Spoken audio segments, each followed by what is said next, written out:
अस्सलाम वालेकुम viewers, welcome to Skyline academy. मैं आपका teacher Ali Ahmad.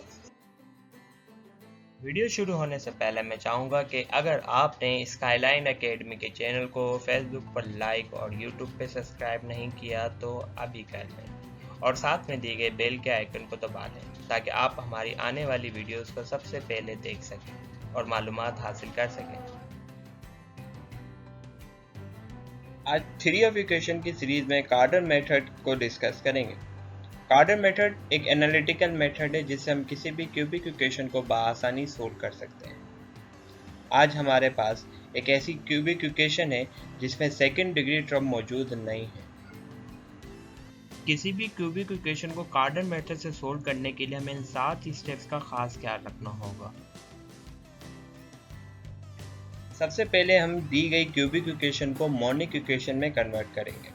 Monic equation एक ऐसी इक्वेशन होती है जिसका लीडिंग कोफिशिएंट 1 के बराबर होता है। अगर किसी इक्वेशन का लीडिंग कोफिशिएंट 1 के बराबर ना हो तो उसके लिए हम y सपोज करते हैं। उसके बाद हम ट्रांसफॉर्म की गई इक्वेशन की सेकंड डिग्री टर्म को रिड्यूस करने की कोशिश करेंगे। स्टेप नंबर 3 के अंदर हम रिड्यूस इक्वेशन को एक न्यू क्यूबिक इक्वेशन के साथ कंपेयर करेंगे और स्टेप नंबर 4 के अंदर हम एक नए वेरिएबल इंट्रोड्यूस करेंगे g और h जो सम ऑफ रूट्स और प्रोडक्ट ऑफ रूट्स को डिफाइन करते हैं। और पांचवा इम्पोर्टेंट स्टेप जिसमें हम g और h की मदद से एक क्वाड्रेटिक इक्वेशन जनरेट करेंगे जिसके रूट u क्यूब और v क्यूब होंगे। और स्टेप नंबर 6 के अंदर उस क्वाड्रेटिक इक्वेशन के रूट्स फाइंड करने के बाद हम u और v की वैल्यू फाइंड करेंगे जिसके बाद हमें y मिलेगा जो हमारे पास एक रिड्यूस इक्वेशन का रूट होगा। सातवां और आखिरी स्टेप जिसमें हम बाकी दो रूट्स इन इक्वेशंस की मदद से फाइंड आउट करेंगे जिसमें ओमेगा और ओमेगा स्क्वायर दो कॉन्जुगेट कॉम्प्लेक्स नंबर को शो करते हैं। अब हम एक cubic equation x cube minus 27x plus 54 is equal to 0 को इक्वेशन नंबर 1 कंसीडर कर रहे हैं। अब अगर हम इस इक्वेशन को देखें तो इस इक्वेशन का लीडिंग कोफिशिएंट 1 के बराबर है और इसमें x स्क्वायर वाली टर्म मौजूद नहीं है। अब हम दी गई इक्वेशन को ट्रांसफॉर्म करेंगे इन टर्म्स ऑफ y में, तो अगर हम देखें तो y बराबर होगा a3x और a3 जो है हमारे पास लीडिंग कोफिशिएंट को शो करता है और लीडिंग कोफिशिएंट हमारा 1 है जिसकी वजह से y बराबर हो जाएगा x के। जब हम x की जगह y पुट करेंगे तो हमारे पास जो इक्वेशन थी वो ट्रांसफॉर्म हो जाएगी y cube minus 27y plus 54 is equal to 0। इसको हम इक्वेशन नंबर 2 कंसीडर कर रहे हैं। हम अज्यूम कर रहे हैं कि y जो है वो सम है u प्लस v के और y के दोनों तरफ अगर हम पावर क्यूब लगा लेते हैं तो हमारे पास इक्वेशन जो होगी वो होगी y cube is equal to u plus v whole cube और इसके राइट हैंड साइड की तरफ अगर हम क्यूब फार्मूला लगा देते हैं तो हमारे पास जो इक्वेशन होगी वो होगी y cube is equal to u cube plus v cube plus 3 times uv times u plus v। और इक्वेशन नंबर 3 में हमने कहा था कि y जो है वो बराबर है u प्लस v के और यहाँ अगर हम u प्लस v की जगह y की वैल्यू पुट करेंगे तो हमारे पास इक्वेशन होगी y cube is equal to u cube plus v cube plus 3 times uv into y। इसके बाद अगर हम राइट हैंड साइड की सारी टर्म्स को लेफ्ट हैंड साइड ले जाएं तो हमारे पास इक्वेशन होगी y cube minus 3 times uv times y minus the sum of u cube and v cube is equal to 0।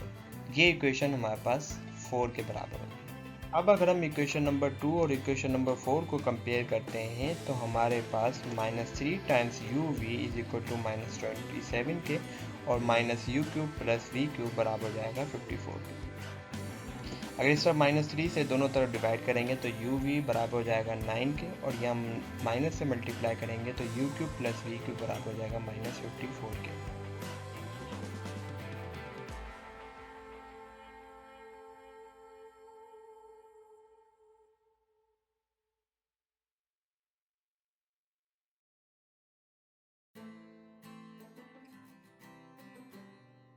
फर्ज करते हैं कि u क्यूब और v क्यूब एक क्वाड्रेटिक इक्वेशन के रूट्स हैं। स्टूडेंट, हम रूट्स की मदद से क्वाड्रेटिक इक्वेशन फाइंड कर सकते हैं तो उसका जनरल फार्मूला होता है t square minus sum of roots of times t plus product of roots is equal to 0।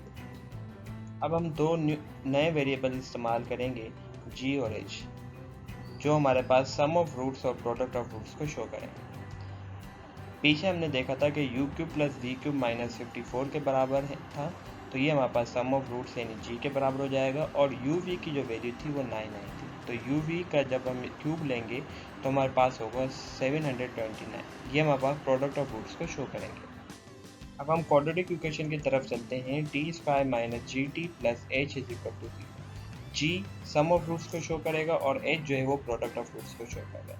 अब अगर हम जी और एच की वैल्यू पुट करेंगे तो हमारे पास हो जाएगा t square minus times minus 54 t plus 729 is equal to 0। अगर हम यहाँ माइनस माइनस को सिंप्लीफाई करें तो ये हो जाएगा t square plus 54 t plus 729 is equal to 0। हम इस क्वाड्रेटिक इक्वेशन को फैक्टराइजेशन मेथड की मदद से सोल्व करेंगे। फैक्टराइजेशन मेथड में हम इसकी मिड टर्म को ब्रेक करेंगे, जो कि सम होगी इसके प्रोडक्ट ऑफ रूट्स के फैक्टर्स के। तो इसके जो फैक्टर्स होंगे वो हमारे पास होंगे 27 और 27, जिनको सम करेंगे तो 54 के बराबर होगा। तो अब हमारे पास जो ये इक्वेशन हो जाएगी वो बराबर हो जाएगी t square plus 27 times t plus 27 times t plus 729 is equal to 0। अब अगर हम यहाँ देखें तो इसकी शुरू की दो टर्म के अंदर t एक कॉमन फैक्टर है और इसकी लास्ट दो टर्म के अंदर हमारे पास 27 एक कॉमन फैक्टर मौजूद है। अगर हम इन दोनों फैक्टर्स को कॉमन ले लेते हैं तो हमारे इक्वेशन होगी t into t plus 27 plus 27 into t plus 27 is equal to 0। और यहाँ अगर हम देखें तो इसकी दो टर्म्स के अंदर t प्लस 27 एक कॉमन फैक्टर है, तो जिसको मज़ीद हम कॉमन ले लेंगे तो हमारे पास जो इक्वेशन होगी वो होगी t plus 27 into t plus 27 is equal to 0, which implies that t plus 27 square is equal to 0। इसका मतलब ये हुआ कि हमारे पास जो क्वाड्रेटिक इक्वेशन है इसके रूट्स रिपीटेड होंगे, जो बराबर होंगे t plus 27 is equal to 0 और t is equal to minus 27 के बराबर होंगे।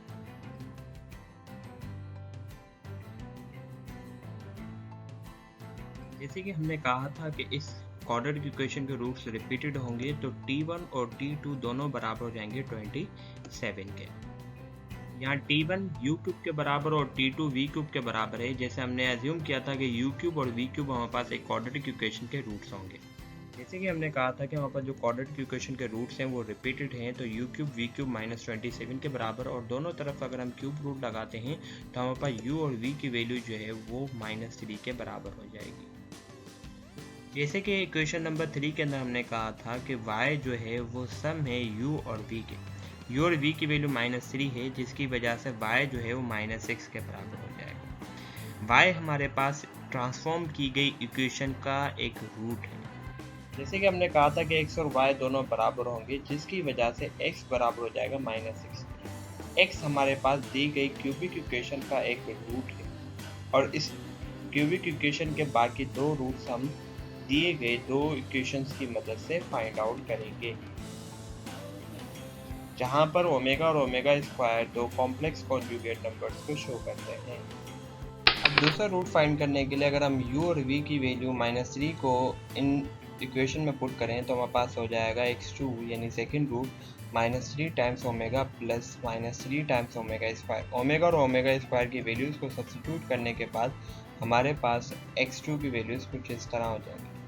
अब इसको हम सिंप्लीफाई करेंगे तो हमारे पास कुछ इस तरह की टर्म्स आ जाएंगी, और मज़ीद सिंप्लीफाई करने के बाद हमारे पास जो है वो x की वैल्यू आ जाएगी 6/2, और इसको मज़ीद सिंप्लीफाई करें तो हमारे पास जो सेकंड रूट होगा इस इक्वेशन का वो 3 के बराबर है।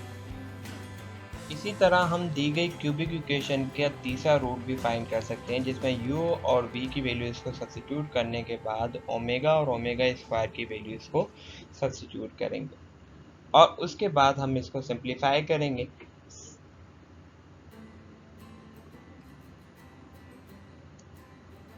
सिंप्लीफाई करने के बाद हमारे पास जो थर्ड रूट आएगा वो होगा 6/2, और उसको मज़ीद सिंप्लीफाई करेंगे तो हमारे पास जो थर्ड रूट होगा वो 3 के बराबर होगा। एक बात याद रखनी होगी कि अगर क्वाड्रेटिक इक्वेशन के रूट्स रिपीटेड हैं तो दी गई क्यूबिक इक्वेशन के 2 रूट्स रिपीटेड होंगे। जब हमने दी गई क्यूबिक इक्वेशन को कोऑर्डिनेट मैट्रिक्स से सोल्व किया तो उसके रूट्स कुछ इस तरह से हासिल हुए। पहला रूट जो था वो -6 के बराबर था, दूसरा रूट और तीसरा रूट रिपीटेड थे जो 3 के बराबर थे। जैसे मैंने कहा था कि क्वाड्रेटिक इक्वेशन के रूट्स अगर रिपीटेड होंगे तो दी गई क्यूबिक इक्वेशन के 2 रूट्स भी रिपीटेड होंगे। इसी तरह हमारे पास इस क्यूबिक इक्वेशन के 2 रूट्स जो रिपीटेड हैं वो 3 के बराबर हैं। अब हम दी गई क्यूबिक इक्वेशन के रूट्स को ग्राफ की मदद से देखेंगे। यहाँ हमारे पास जो तीनों रूट्स हैं वो रियल थे, तो इसके जो रूट्स होंगे वो रियल प्लेन के अंदर लाई कर रहे होंगे। यहाँ हमारे पास 2 रूट जो थे इक्वेशन के वो रिपीटेड थे, तो वो ग्राफ के अंदर सिर्फ एक ही बार शो होंगे, वो यहाँ मीट कर रहे होंगे एक्स एक्सिस पर, और एक रूट यहाँ लाई कर रहा होगा। अगर आपको ये वीडियो अच्छी लगी हो तो लाइक करें और अपने दोस्तों के साथ शेयर करें और कमेंट्स की मदद से अपनी राय का इजहार ज़रूर करें।